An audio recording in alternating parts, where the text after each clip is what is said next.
Hello, sports fans, and welcome to another edition of Scott Sports 101. I'm Scott Trella. We're going to talk Guardians, we got Cavs, we got some NBA news for you. We're going to get to all that, but first, here is today's Scott Sports 101 trivia question.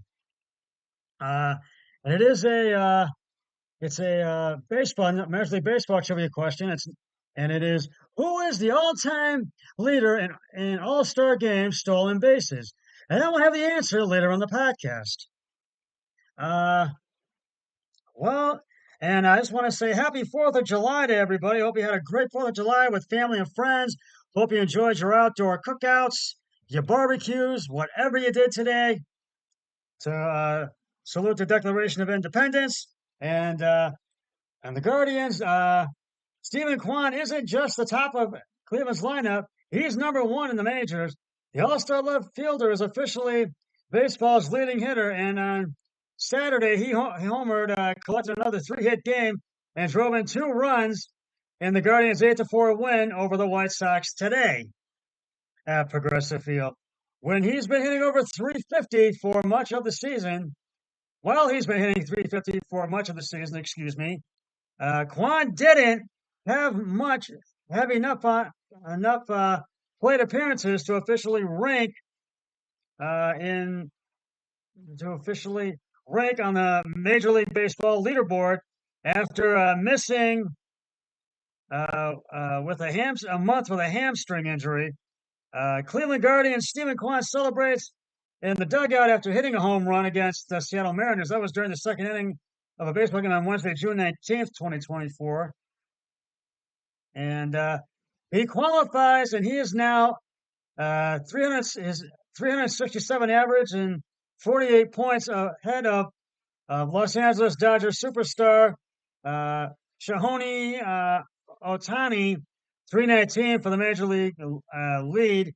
After collecting his 12th three-hit game, Juan, who was named to his first All-Star his first All-Star team Wednesday, handled moving into the MLB lead with the same calm and control he shows at the plate.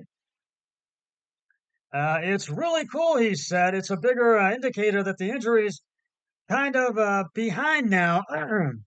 And that was a big thing. That was kind of not my identity, but was definitely a big thing on my mind, kind of seeing the injury happen and going through a rehab process and then being able to come back from that. And he has really been hot at the plate, no, by far. And it is nice to see that there's some space between me and the injury. The 27-year-old Kwan hit just 268 a year ago and a 30-point drop from his rookie season, and spent the offseason fine-tuning his mechanics while looking to add more power to his swing, and he has done just that. So this is really it was a really a big day, and this was really just a heck of a big win for the Guardians today, and they had a 1-0 lead in the first, and then the White Sox tied it up at 1, and then it was 4-0, and then it was a 5-0 lead. Guardians scored 4 runs in the third inning, and then in the fifth they put 2 more runs on. They put them up 6-0 to 6-1. Excuse me, it was 5-1 in the third and 6-1 in the fifth. Then the White Sox added 2 more to make it 6-3, and they added 1 more in the ninth to make it actually 8-3, and it was 8-4 in the ninth. But that's as close as they got. So the Guardians get the win. They go to 54-31, to first place in the AL Central, and they will take on the San Francisco Giants tomorrow here at home at Progressive Field. And I'm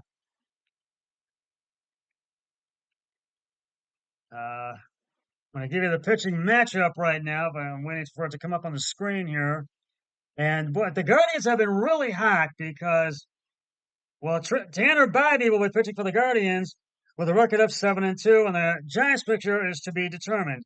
And first pitch is at 7:10 on Bally Sports Ohio. And the Tribe bullpen still remains hot, even though they have had some times where they've faltered. But they have been, Juan's been really hot at the plate, and the bullpen has been hot up to this point. And I got to tell you, that's the reason why the Guardians have been really hot. And Stephen Kwan really likes what he is seeing right now. Uh, and right now, we're going to move on to the Cavs as Donovan Mitchell recently wrapped up another standout season. Uh, the guard and has been an NBA All Star for the past 5 seasons, but he entered this off season surrounded by uncertainty, but anxiety about Mitchell's future was put to bed this past Tuesday when the 27-year-old agreed to a 5-year, $150 million deal with the Cavaliers, ESPN reported. According to NBA rules, deals cannot be officially announced till Saturday, so it'll be officially announced this Saturday, so you'll get to find out about it then. Cleveland acquired Mitchell in a blockbuster trade shortly before the 2022-23 season. The team viewed him as perhaps the final piece uh, to contend for an NBA championship with young superstars Darius Garland, Evan Mobley, and Jared Allen. While the Cavs made the playoffs in both seasons with Mitchell, the team made an abrupt postseason exit in May, and they did get to the Eastern Conference semifinals. That was as close as they got.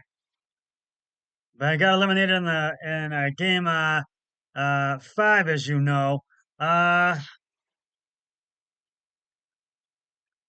the extension includes a hold on a minute. Shortly after the Cavs' playoff run ended, a report from Cleveland.com suggested Mitchell grew frustrated with some teammates' lack of maturity, focus, playoff level, and readiness and willingness to listen. The report surfaced amid rumors Mitchell may have played his final game in a Cavs uniform, but he has signed that deal, so he will be with us. That is not the extension includes a 54 million player option for the 2027, 2028 season. A source with uh, knowledge of the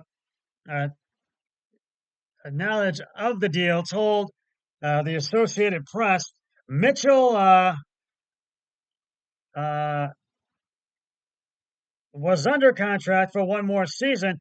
Technically, Mitchell's new deal means he can become a free agent in 3 years, raising the Cavs' urgency to compete for a title. Shortly afterward of Mitchell's extension emerged, he posted a uh, a video on social media uh, from the film The Wolf of Wall Street, in which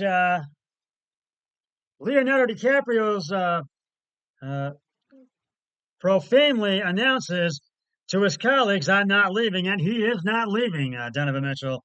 And as you know, the Cavs parted ways with head coach JB Bickerstaff in May. He agreed to a 5-year deal with the Detroit Pistons over the weekend, and as ESPN reported, and Kenny Atkinson was introduced to the media on Tuesday, and he had his first press conference, and he feels this was his best time to get back into coaching, and I agree with that. It was his best time, and I think he's going to be good for this team, and he wants to really put his offensive player program to work to help Evan Mobley. So I really agree with that, and and uh, and I just feel there's some Miles Bridges trade rumors. I'm gonna get into an article with Sports Illustrated to tell you about that right now. Uh, uh, Mark Stein Mark Stein of the Stein line says the Cleveland Cavaliers could be a team to watch in a sign and trade for Miles Bridges. Uh, the Cavaliers' biggest roster needs another forward. It's no secret that Cleveland has a depth problem at this position, and they've been linked to a few players in the trade market.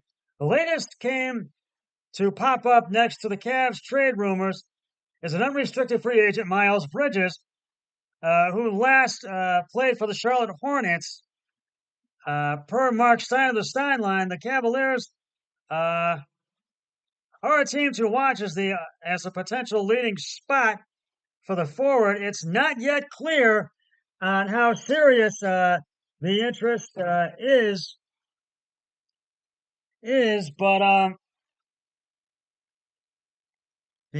the interest is, uh, uh, but league sources describe describe Cleveland as a team to watch in a potential sign and trade scenario for Miles Bridges. Wrote Stein. New Hornets executive vice president of basketball operations, Jeff Peterson, has said publicity that Charlotte hopes to retain Bridges, but Bridges is unknown to be interested in a sign trade option, inside trade option. So, would Bridges be an upgrade for Cleveland's lineup and a good fit for Kenny Atkins' new offense? And the answer is yes. There's no question about that. Bridges averaged 21.0 points, 7.2 rebounds, and 3.3 assists last season, while shooting 49% from the floor and 37% from behind the arc. However, Cleveland's front office would have to answer some extremely tough questions if it is to acquire Bridges. Bridges was arrested in June of 2022 for an alleged assault on his then girlfriend and mother of two kids. He was eventually charged with a felony, and his incident was for this incident he was suspended for 30 games by the NBA. The story from CBS Sports gives more detail regarding Bridges' legal history, but this isn't the first time Cavs have been linked to Bridges. Cleveland reportedly expressed interest in him last off season, but when he was a restricted free agent, excuse me. Colby Altman has done a good job building a culture in the Cavaliers locker room that revolves around hard work and discipline. Just because a player can score and fill a roster need doesn't mean they fit the mold off the floor. So, if it would be disappointing to see the organization head in this direction after they've assembled one of the most likable teams in the league. So we will see. I'll keep you updated on this developing story. And right now, it's time to reveal the answer to today's Scott Sports 101 trivia question. It's a Major League Baseball question. Who was the all-time leader in All-Star Game stolen bases?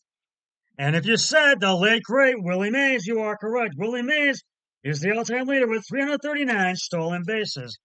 And I'll have another trivia question on my next podcast, so stay tuned for that.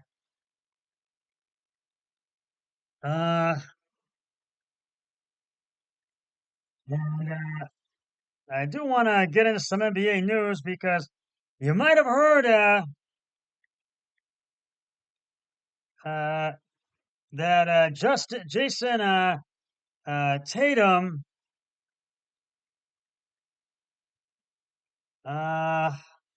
became the highest paid basketball player in the NBA.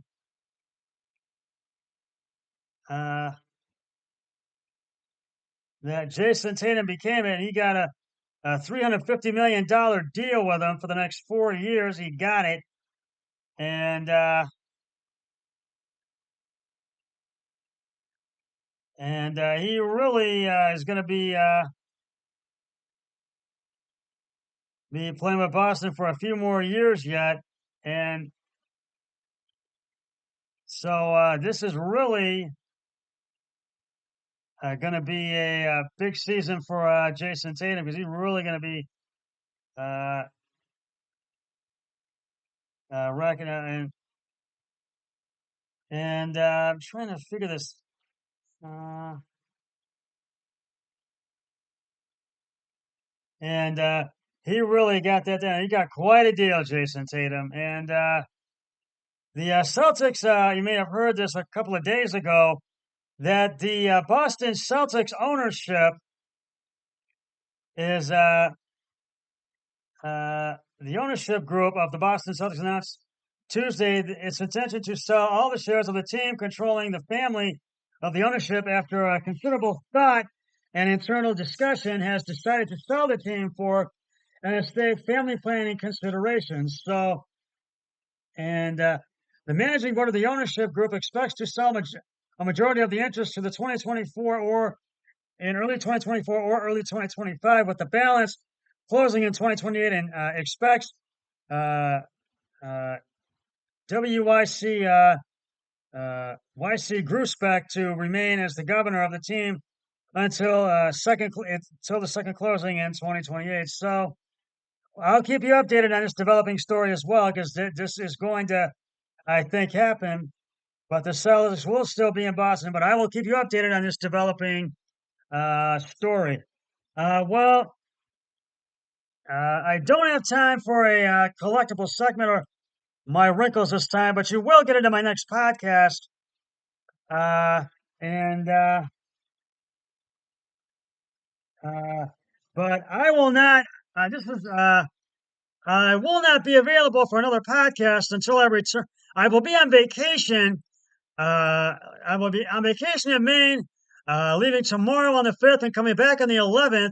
So you will not get another podcast until I get back, possibly for the weekend, this next weekend, or sometime the following week. So I will be on vacation, and so you can watch the best of Scott Sports 101. You can watch all of my podcasts. This is my 988th one. And so you can watch them all until I put up a new one when I get back. Well, that's just about going to wrap it up for this edition of Scott Sports 101. I will be back next week or the following week with another one of my podcasts. But until then, always remember, be a team player each and every day in every way possible. So long, everybody. 3, 2, 1. I'm done.